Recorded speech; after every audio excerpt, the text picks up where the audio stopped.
Hello बच्चों, alpha institute में आपका हार्दिक स्वागत है। और आज हम लोग पढ़ेंगे, आपका ज्योग्राफी का टॉपिक है, भूगोल में आपका है। ठीक है, भूगोल में आपका है संसाधन एवं विकास।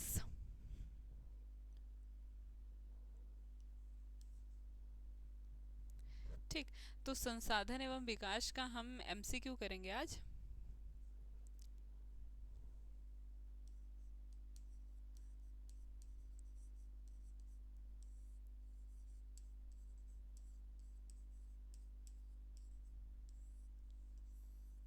ठीक, तो अब हम देखते हैं अपने पहले क्वेश्चन को। इससे अगर आप क्वेश्चन कर लेते हैं और आप अगर 2 से 3 बार इसको पढ़ लेंगे ना, आपको रट जाएगा, याद हो जाएगा। और जितने भी एमसीक्यू इस लेसन से 1 2 आएंगे, क्योंकि बहुत लेसन है, तो उसके हिसाब से एमसीक्यू भी आएगा, उतने ही हिसाब से हर लेसन से 2 2 उठा के भी देगा, तो लंबे हो जाएंगे।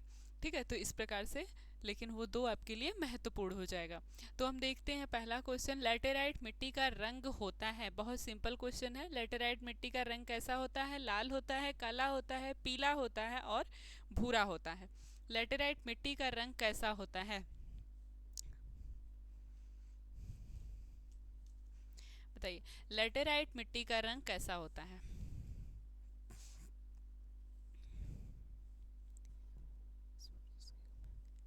तो लाल होता है। लेटेराइट मिट्टी का रंग कैसा होता है? और कुछ अगर लेटेराइट मिट्टी के बारे में जाने, तो लेटेराइट मिट्टी में अगर पूछता है किसकी कमी होती है, तो चूना की एवं फास्फोरस की कमी होती है। ठीक, चूना और फास्फोरस की कमी होती है। और किसकी? और की कमी होती है। ठीक है, और यह सोडा एवं पोटास, इसमें सोडा एवं पोटास की भी कमी होती है। ठीक है, सोडा एवं पोटास की भी कमी होती है। और ये मिट्टी कैसे बनती है? तो ये उष्णकटिबंधीय क्षेत्रों में ज़्यादा पाई जाती है। क्यों? पूर्वी क्षेत्रों में ज़्यादा।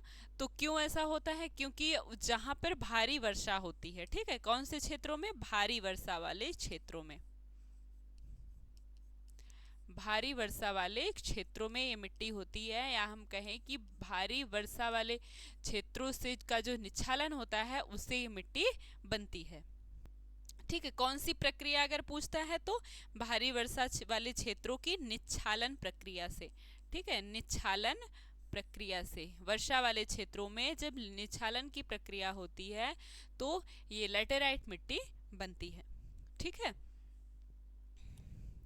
आगे देखते हैं, मृदा अपरदन क्या है? मृदा का अपरदन होता है, वो क्या है?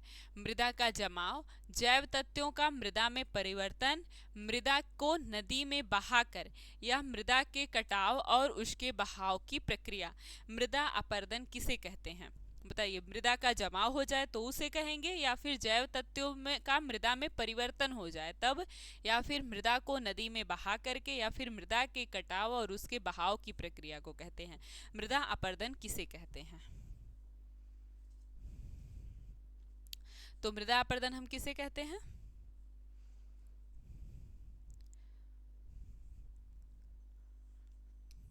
तो मृदा के कटाव और उसकी बहाव की प्रक्रिया को हम क्या कहते हैं? मृदा अपरदन कहते हैं। ठीक है, सतत पोषणीय विकास क्या है? सतत पोषणीय विकास क्या है? सतत विकास होते रहना। विकास तो हो, लेकिन पर्यावरण का भी किसी भी प्रकार का नुकसान ना हो, या फिर विकास में किसी तरह की बाधा उत्पन्न ना हो, या कई वर्षों से होने वाला विकास।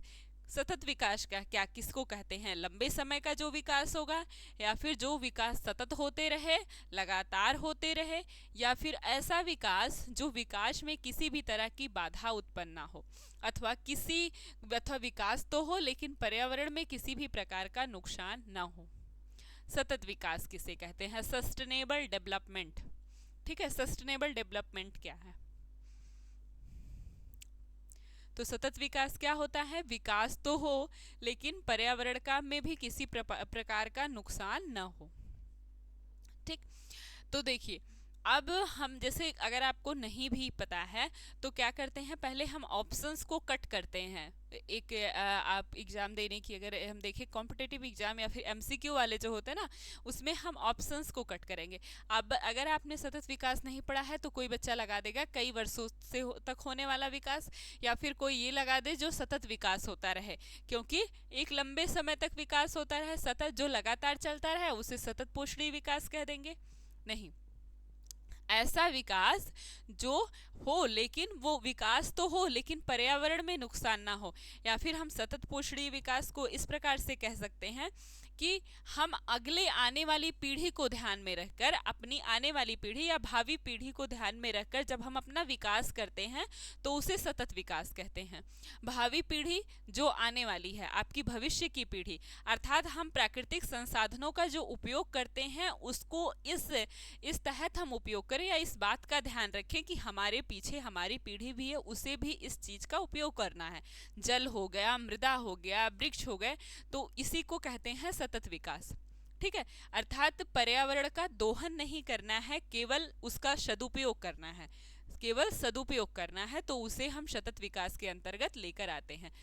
तो इसकी जो सीधी परिभाषा होती है तो वो अपनी भविष्य के विकास हो लेकिन पर्यावरण में किसी भी प्रकार का नुकसान ना हो। ठीक है, पर्यावरण को ध्यान में रखते हुए और अपनी आगे आने वाली पीढ़ी को, अपनी भावी पीढ़ी को ध्यान में रखते हुए जो हम पर्यावरण का उपयोग करते हैं, पर्यावरण का विकास करते हैं, उसको हम सतत विकास कहते हैं। वो सतत पोषणीय विकास कहलाता है। ठीक है, तो पूर्वी तट के नदी डेल्टाओं पर पाई जाने वाली मृदा है।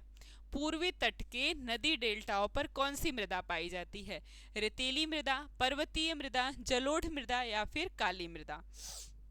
पूर्वी तट की नदी डेल्टाओं पर कौन सी मृदा पाई जाती है?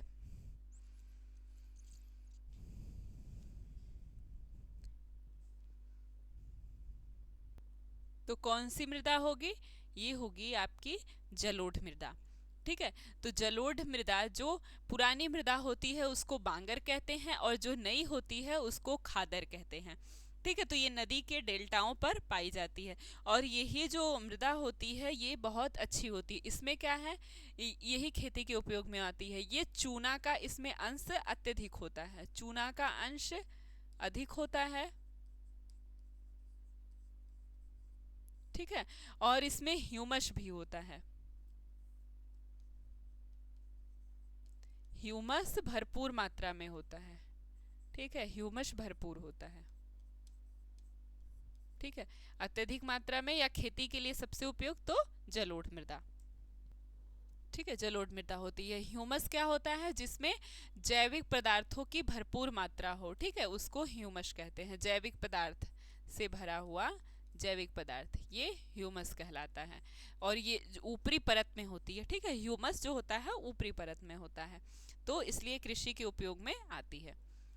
उत्खात भूमि कैसी होती है? उत्खात भूमि कैसी होती है? ऐसी भूमि जो पठारी भागों में बंजर होती है, खुदी भूमि को उत्खात भूमि कहा जाता है।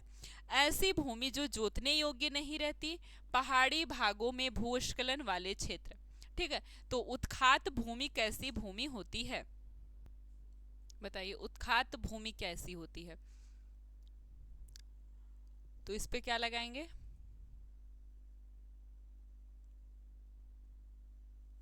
ऐसी भूमि जो जोतने योग्य नहीं रहती है। ठीक है, ऐसी भूमि जो जोतने योग्य नहीं होती है।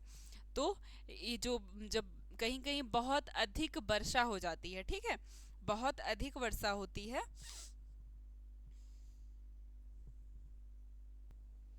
तो बहुत अधिक जब वर्षा होगी तो वहां पर क्या होता है कि आकस्मिक या अधिक वर्षा होगी तो वहां धरती में लंबी एक सीधी अवनालिकाएं बन जाती हैं, एक लाइन बन जाता है, तो उसमें आप जुताई नहीं कर सकते हैं और ये भूमि कृषि योग्य भी नहीं रहती है। बुंदेलखंड का कुछ इलाका है, उस वहां पर उसे उत्खात भूमि कहा जाता है। ठीक है, उत्खात भूमि कहाँ मिलेगा? बुंदेलखंड में। मृदा निम्न में से किस प्रकार का संसाधन है? जैव संसाधन है, अनवीकरणीय योग्य संसाधन है, नवीकरण योग्य संसाधन है, संभावी संसाधन है? मृदा कौन सा संसाधन है? मृदा कौन सा संसाधन है? जैव या फिर अनवीकरण या फिर नवीकरण या फिर संभावी संसाधन? तो मृदा आपका नवीकरण संसाधन है, ठीक है। नवीकरण योग्य या जो नवीकरणीय स्रोत होता है उसमें आपका मृदा आता है। अनवीकरण होता है जिसका उपयोग हम एक बार करें या फिर उसका एक बार उपयोग होने के बाद वो खत्म हो जाती है, उसे अनवीकरण संसाधन कहते हैं।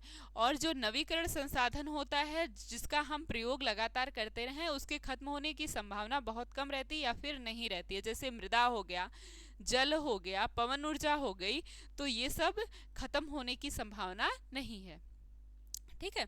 अब आप उसका दोहन करें या फिर दुरुपयोग करें तो एक समय पर खत्म हो सकता है, लेकिन आप मिट्टी को एक बार खोदते हैं, उसमें कुछ और लगाते हैं, फिर खोदते हैं, कुछ और लगाते हैं, मिट्टी को उठा के यहाँ से वहाँ करते हैं, तो ये क्या है, नवीकरण संसाधन है, ठीक है।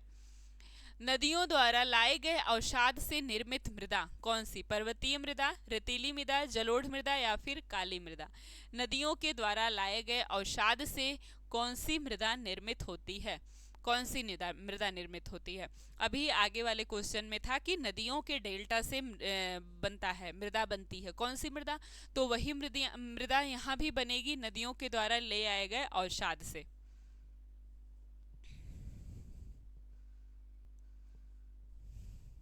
तो यहाँ पर बनेगी जलोढ़ मृदा, ठीक है। नदियों के द्वारा लाए गए अवसाद या नदियों के डेल्टा से बनती है जलोढ़ मृदा। निम्न में से कौन सी जलोढ़ मृदा की विशेषता नहीं है? इसमें नहीं पूछा है, ठीक है। जलोढ़ मृदा की विशेषता नहीं है। जलोढ़ मृदाएं बहुत उपजाऊ होती हैं, ये तो आपकी विशेषता है। अधिकतर जलोढ़ मृदा पोटाश, फास्फोरस और चूना युक्त होती है। मैंने बताया था कि इसमें चूना युक्त होती है, चूना का अंश अधिक होता है, ठीक है। जलोढ़ मृदा में रेत, सिल्ट और मृत्तिका पाए जाते हैं। यह कपास के लिए उपयुक्त है। तो इसमें से कौन सा होगा, बताइए कौन सा होगा? रेत, सिल्ट और मृत्तिका पाए जाते हैं, ये दोनों तो कंफर्म हो गया कि नहीं है, मतलब ये सही, इस ऑप्शन ये गलत नहीं हो सकता। ये जलोढ़ मृदा की विशेषता नहीं, ये तो जलोढ़ मृदा की विशेषता है। और सुनिए, अब बताइए, अब अगर आपको नहीं भी आता है, ये दोनों आपको कंफर्म हो गया। अब जब जलोढ़ मृदा कहाँ से आ गई है? रेत से, वो वहाँ से आती है, नदियों के डेल्टा से बन रही है, नदियों के अवसाद से बन रही, तो उसमें रेत होगा, सिल्ट होगा और मृत्तिका भी होगी, ठीक है। तो ये क्या, यही ऑप्शन सही हो जाएगा, ये इसकी विशेषता नहीं है। जलोढ़ मृदा में कपास की उपयुक्त खेती नहीं हो सकती, या खेती के लिए, कपास की खेती के लिए जलोढ़ मृदा उपयुक्त नहीं है। अब बताइए कि जलोढ़ मृदा, कपास की खेती के लिए कौन सी मृदा उपयुक्त है? बताइए, कपास की खेती के लिए कौन सी मृदा उपयुक्त है?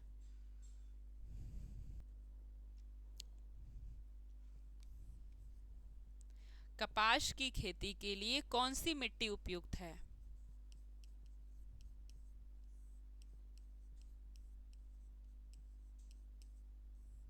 तो काली मिट्टी, कपास की खेती के लिए आपकी काली मिट्टी उपयुक्त है, ठीक।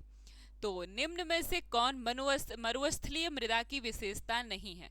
मरुस्थलीय मृदाओं का रंग लाल और भूरा होता है। ये मृदाएं आमतौर पर रेतीली और लवणीय होती हैं। कुछ क्षेत्रों में नमक की मात्रा इतनी अधिक है कि झीलों से जल वाष्पीकृत करके खाने का नमक भी बनाया जाता है। मरुस्थलीय मृदा काफ़ी उपजाऊ होती है।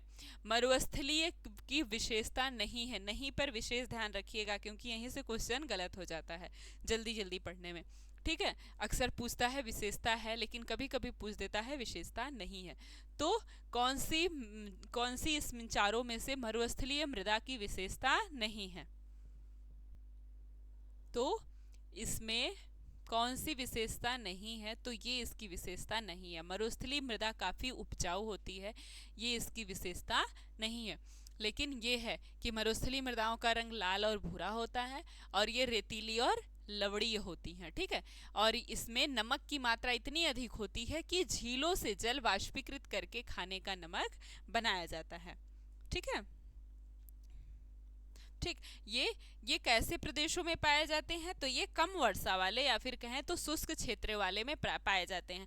और इसमें ये उपजाऊ नहीं होती है, लेकिन फिर भी इसमें मोटे अनाज यदि आप उगाएंगे, जैसे सरसों हो गया, मतलब तिलहन हो गया, चना मटर, ये सभी जौ बाजरा, ये मोटे अनाज जो होते हैं ये मरुस्थलीय खेती में उगाए जाते हैं। मरुस्थल जो भूमि होती है, मरुस्थलीय मृदा होती है, उसमें उगाए जाते हैं, ठीक है। ज्वालामुखी उद्गार से निर्मित होने वाली मृदा निम्नलिखित में से कौन है? ज्वालामुखी के उद्गार से कौन सी मृदा निकलती है?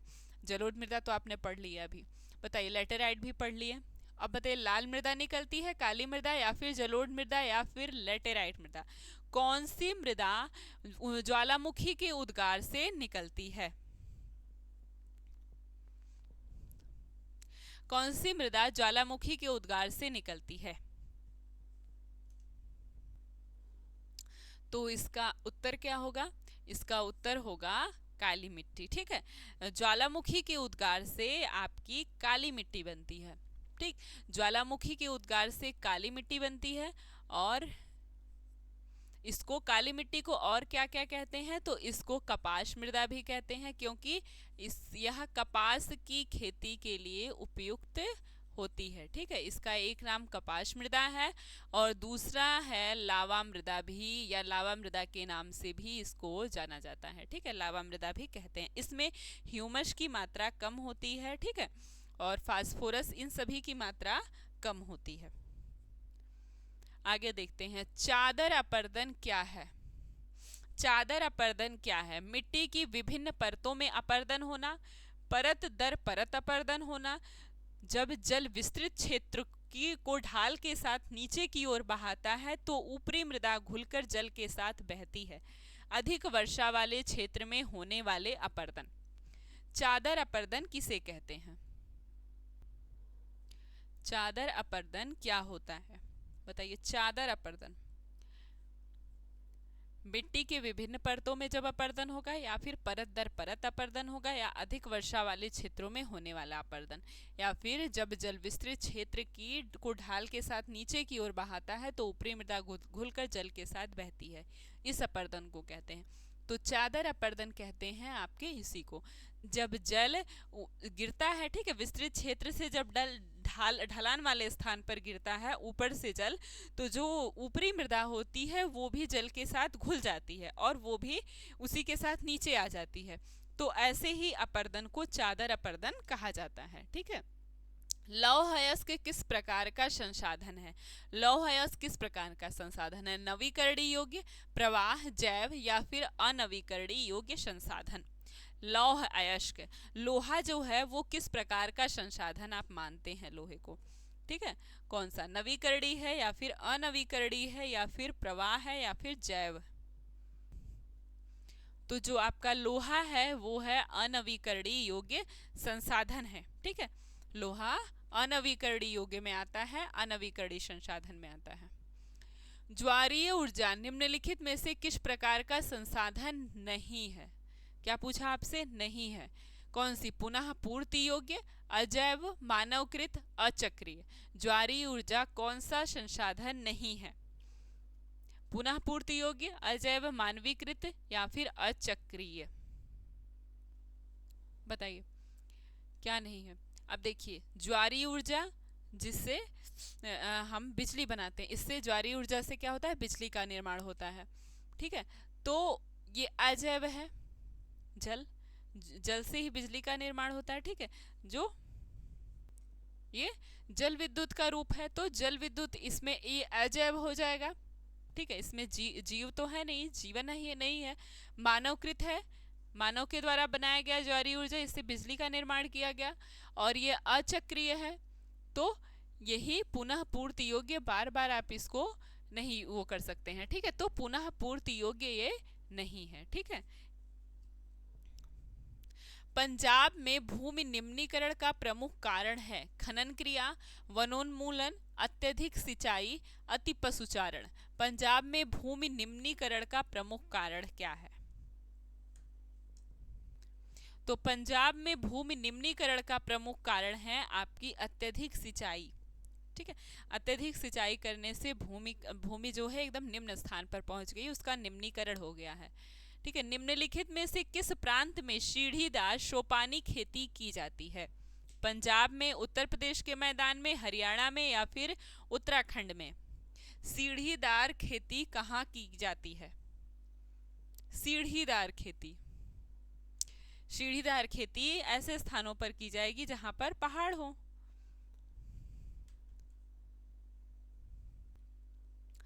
तो पहाड़ यहाँ पर पंजाब में है, हरियाणा में, उत्तर प्रदेश में, उत्तराखंड में, कहाँ पर है? तो सीढ़ीदार खेती आपकी की जाती है उत्तराखंड में। ठीक है, सीढ़ीदार खेती पहाड़ी क्षेत्रों में की जाती है। इनमें से किस राज्य में काली मृदा मुख्य रूप से पाई जाती है? जम्मू कश्मीर में, राजस्थान में, महाराष्ट्र में या फिर झारखंड में? कौन से स्थान पर काली मृदा मुख्य रूप से पाई जाती है या अत्यधिक पाई जाती है? तो काली मृदा कहाँ पाई जाएगी अत्यधिक, बताइए? जम्मू कश्मीर या फिर राजस्थान या महाराष्ट्र या फिर झारखंड? तो काली मृदा आपके पाई जाती है यहाँ पर सबसे अधिक महाराष्ट्र में। ठीक।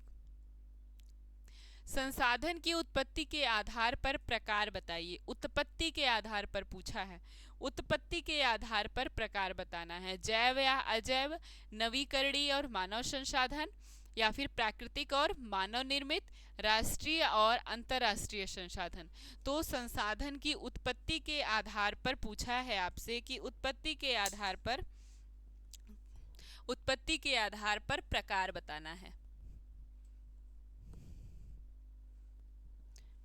तो उत्पत्ति के आधार पर क्या होगा? जैविक और अजैविक होगा। ठीक है, जैव और अजैव संसाधन। निम्नलिखित में से किस राज्य में काली मिट्टी पाई जाती है? झारखंड, गुजरात, राजस्थान, बिहार। अब इसमें पूछा है कि किस राज्य से काली मिट्टी पाई जाती है, किस राज्य में सबसे अधिक काली मिट्टी पाई जाती है?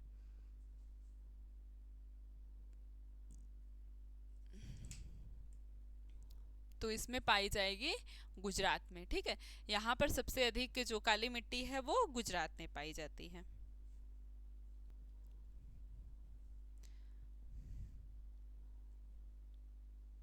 तो जो आपकी काली मिट्टी पाई जाती है वो कहाँ कहाँ हो गई? महाराष्ट्र, कर्नाटक, गुजरात और मध्य प्रदेश। ठीक है, तो यहाँ सर्वाधिक काली मिट्टी पाई जाती है। ठीक, तो आप इसमें से कोई ऑप्शन देता है तो काली मिट्टी यहाँ सर्वाधिक पाई जाती है। तो पर्वतों पर मृदा अपरदन का साधन, पर्वतों पर मृदा अपरदन का साधन पवन, हिमनद, जल, पशुचारण। पर्वतों पर मृदा अपरदन कैसे होता है? हवा से, हिमनद से, जल से या फिर पशुचारण से? तो जो पर्वतों पर मृदा अपरदन होता है वो कैसे होगा? जल के बहाव से होता है। ठीक है, जल के बहाव से मृदा का अपरदन होता है। भूमि एक संसाधन है, कौन सा संसाधन है? प्राकृतिक है, मानव निर्मित है, सौर ऊर्जा से निर्मित है या उपरोक्त में से कोई नहीं है? भूमि कैसी संसाधन है? भूमि किस प्रकार की संसाधन है? तो भूमि मानव निर्मित तो है नहीं, मानव ने तो मृदा का बनाया नहीं है, और सौर ऊर्जा से भी नहीं निर्मित है, और उपरोक्त में से कोई नहीं। तो भूमि कैसी है? प्राकृतिक संसाधन है। ठीक है, प्रकृति ने दिया है। निम्नलिखित में से एक मिट्टी का प्रकार नहीं है, मिट्टी की एक प्रकार नहीं है। कौन सा? काली मिट्टी, पीली मिट्टी, लेटेराइट मिट्टी, सीमेंट मिट्टी। बताइए, सीमेंट या फिर काली, पीली, लेटेराइट, ये सभी तो प्रकार है, लेकिन सीमेंट ये मिट्टी का प्रकार नहीं है। ठीक है, सीमेंट को गलत करेंगे कि इसमें क्या पूछा है कि प्रकार नहीं है, तो इसमें सीमेंट को सही करेंगे कि ये मिट्टी का प्रकार नहीं है। निम्न में से कौन अजैवीय संसाधन है? अजैवीय संसाधन है चट्टाने, पशु, पौधे, मछलियां। जैविक संसाधन या जैविक संसाधन में क्या आते हैं? पशु आता है, मानव आता है, पौधे आते हैं, और जितने भी जीव जंतु हैं वो आ जाते हैं, पेड़ पौधे आ जाते हैं। तो आपका चट्टान इसमें नहीं आता है। ठीक है, चट्टान अजैविक संसाधन है। ठीक है, जैविक नहीं है। तो निम्नलिखित में से किस प्रांत में सीढ़ीदार या सोपानी खेती की जाती है? ये दोबारा हो गया है, ये आपको पता है, उत्तराखंड में की जाती है। ठीक है, निम्नलिखित में से किसकी अधिक मात्रा जलोढ़ मिट्टी में पाई जाती है? यहाँ पर मैंने बताया था पोटास, चूना और फास्फोरस, इन सब की मात्रा पाई जाती है, ह्यूमस की मात्रा पाई जाती है, लेकिन इनमें से बताना है कि इनमें से किसकी मात्रा पाई जाती है या फिर इनमें से सभी। तो कि जलोढ़ मिट्टी में किसकी अधिक मात्रा पाई जाती है, किसकी पाई जाती है?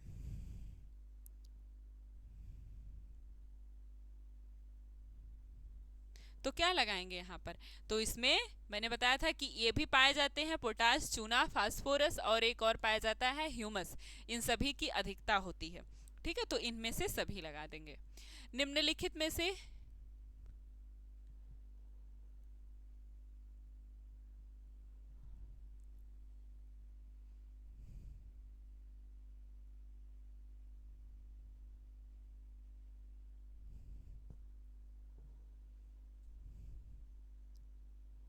ये क्वेश्चन है, यहाँ पर देखिए क्वेश्चन नहीं बदल रहा है, ऑप्शन बदल जा रहे हैं। ठीक है, तो ये जो दूसरा वाला क्वेश्चन है ये गलत हो गया। इसमें पूछा है कि निम्नलिखित में से कौन कौन संभावी साधन है।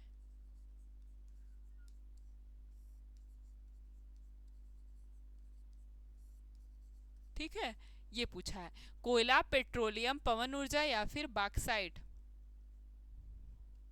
कौन सा संभावी साधन है? तो संभावी संसाधन पूछा है आपसे, तो इसमें कोयला, पेट्रोलियम, बॉक्साइट, पवन ऊर्जा। तो इसमें से जो हमारे पास संभावी संसाधन है वो है पवन ऊर्जा। संभावी संसाधन जो साधन तो है हमारे पास, प्रकृति ने दिया है, लेकिन अभी हमने उसकी पूरी अच्छी से तकनीकी नहीं, उसका उपयोग करने की हम तकनीकी नहीं जान पाए हैं, उसको कहते हैं संभावी साधन। जैसे गुजरात में पवन ऊर्जा बनाने का हमने अभी उपयोग उस लेवल पे नहीं हो पाया है, इसलिए इसको संभावी संसाधन के अंतर्गत रखा गया है। ठीक है, आगे है कि निम्नलिखित में से कौन सा संसाधन पुनः चक्रीय है? लोहा है, पवन ऊर्जा है, ज्वारीय ऊर्जा है, पशुधन है, कौन सा है जो पुनः चक्रीय है? तो कौन सा संसाधन पुनः चक्रीय है? पशु, वही बात है। पवन ऊर्जा नहीं हो सकता। लोहा जो है यहाँ पर ये पुनः चक्रीय है। ठीक है, पुनः चक्रीय, एक बार वो उत्पन्न हो जाए तो फिर हम उसको हर तरीके से दूसरे तरीके से बना सकते हैं। ठीक है, तो यहाँ पर हो जाएगा लोहा। जैसे वायु का उपयोग हम कर सकते हैं दूसरे तरीके से, जल ऊर्जा हो गई, जल का उपयोग। लेकिन ये पवन ऊर्जा है, ये वायु से बन गई है, अब इसका हम दूसरे तरीके से नहीं उपयोग कर सकते हैं। ठीक है, अभी यहाँ पर वायु ऊर्जा दी होती या वायु दिया होता तो वो पुनः चक्रीय हो जाता। अब ज्वारीय ऊर्जा भी है, ये भी बन चुका है। ठीक है, जल ऊर्जा होती, जल होता तो वो पुनः चक्रीय हो सकता है, जल का प्रयोग हम बदल के कर सकते हैं, पुनः प्रयोग कर सकते हैं। ठीक है, और यहाँ पर लोहा जो है, लोहा का एक बार उत्पन्न हो गया, लोहा खादान से निकल गया, तो क्या होता है उसका हम पुनः उपयोग कर सकते हैं। जैसे कि अभी इस घर बनने में जो है छड़ हुआ, फिर छड़ वो खराब हो गई, फिर उसका हम पुनः उपयोग कर सकते हैं। ठीक है, तो ये पुनः चक्रीय होता है। लोहा हो गया, जल ऊर्जा हो गई, वायु ऊर्जा हो गई, तो इस सब का। निम्न में से कौन सा एक व्यक्तिगत साधन नहीं है? यहाँ पर पूछा है, नहीं है, व्यक्तिगत साधन नहीं है। बागान, चारागाह, भूमि, खनिज संसाधन, कौन सा इसमें से व्यक्तिगत संसाधन नहीं है? तो ये क्या होगा? खनिज संसाधन। बाग तो किसी का हो सकता है, चारागाह भी अपना कोई व्यक्तिगत बना सकता है, भूमि व्यक्तिगत होती है, लेकिन खनिज संसाधन ये किसी का व्यक्तिगत नहीं होता है। ठीक, निम्नलिखित में से कौन सी उपजातियां दयनीय अवस्था में हैं और लुप्त होने के निकट हैं? चीता, पहाड़ी कोयल, मधुका, इनसिग्निश, ये सभी। तो कौन सी उपजातियां हैं जो अब दयनीय अवस्था में पहुंच गई हैं और लुप्त होने के निकट हैं, लुप्त होने के कगार पर हैं?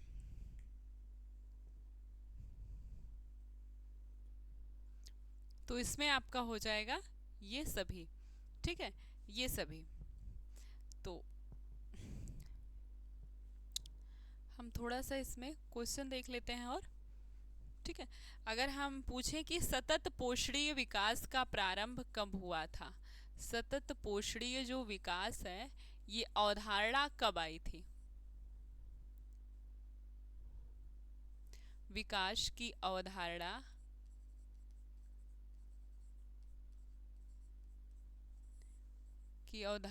कब स्वीकृत की गई?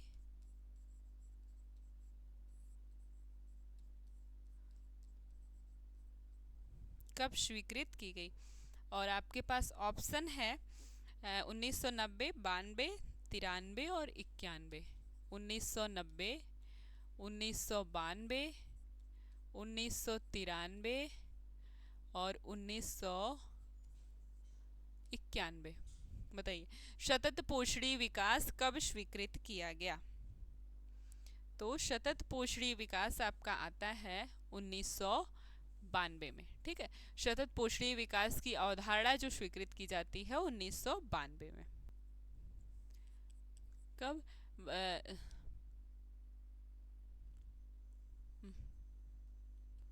हाँ, ब्राजील के शहर रियो डी जेनेरिया में। ब्राजील के शहर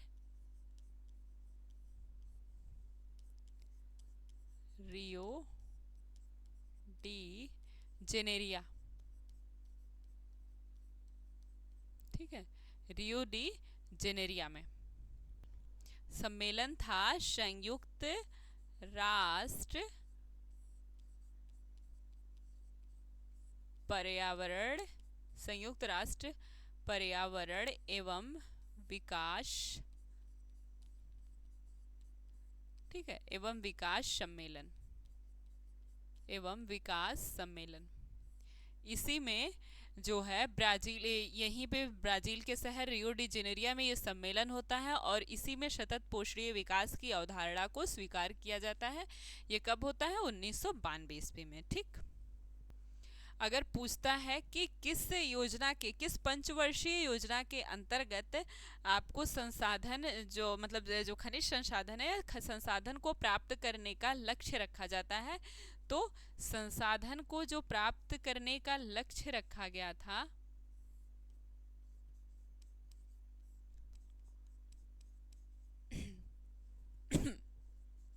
को प्राप्त करने का लक्ष्य कौन सी पंचवर्षीय योजना में? पहली पंचवर्षीय योजना में। ठीक है,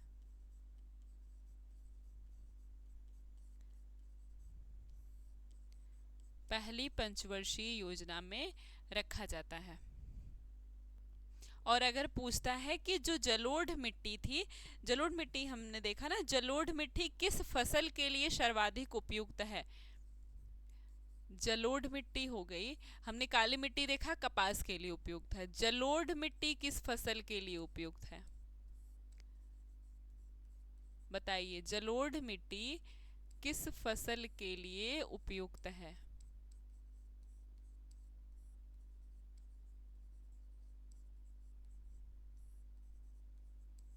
तो ये है आपकी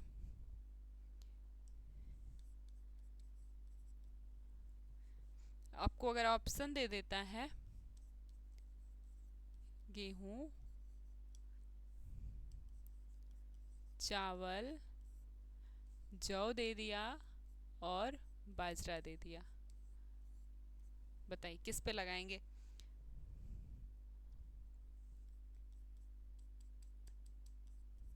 जलोढ़ मिट्टी किस फसल के लिए उपयुक्त है? तो ये आपकी गेहूं के लिए है। ठीक है, जलोढ़ मिट्टी गेहूं की फसल के लिए सर्वाधिक उपयुक्त मानी जाती है। और जो जलोढ़ मृदा है ये भारत के सर्वाधिक विस्तृत क्षेत्र में पाई जाती है। या फिर पूछता है कि भारत में सर्वाधिक मिट्टी कौन सी पाई जाती है, तो जलोढ़ मृदा हो जाएगा। और सबसे उपयुक्त मिट्टी खेती के लिए तो भी जलोढ़ मृदा हो जाएगा। इसमें चूना, पोटास, फास्फोरस, ह्यूमस इन सब की अधिकता पाई जाती है। ठीक, हमने यहाँ पर क्वेश्चन देखा कि पहाड़ों पर भूमि का जो निम्नीकरण होता है उसका कारण क्या है? उसका कारण जल है, मृदा अपरदन जल की वजह से होता है। लेकिन अगर पूछता है कि पंजाब में जो मृदा है उसका अपक्षय क्यों हो रहा है, ठीक है, पंजाब में मृदा के निम्नीकरण का क्या कारण है, तो वहां पर आप लगाएंगे पशुचारण। पंजाब में मृदा के निम्नीकरण का कारण पशुचारण है। और एक क्वेश्चन पूछता है कि चाय की खेती के लिए उपयुक्त मिट्टी, ठीक है, चाय की खेती के लिए कौन सी मिट्टी उपयुक्त है?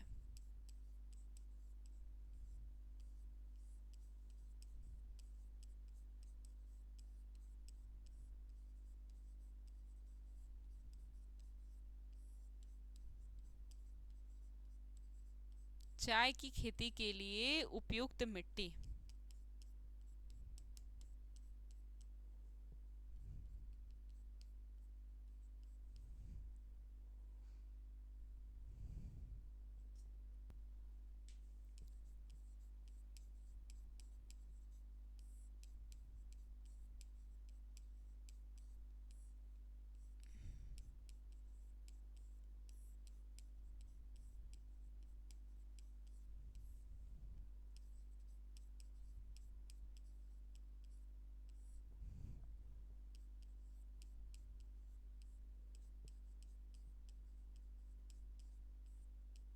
बताइए, चाय की खेती के लिए कौन सी मिट्टी उपयुक्त है?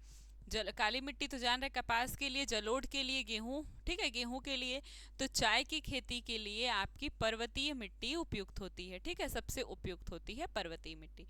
तो ठीक है, चलिए आज के लिए बस इतना ही। अब हम कल देखेंगे अगले लेसन, ठीक है। तो ऐसे हम धीरे धीरे सभी का एमसीक्यू कर लेंगे, ठीक है। तो चलिए, तब तक पढ़ते रहिए, स्वस्थ रहिए, मस्त रहिए, ठीक है। Thank you so much.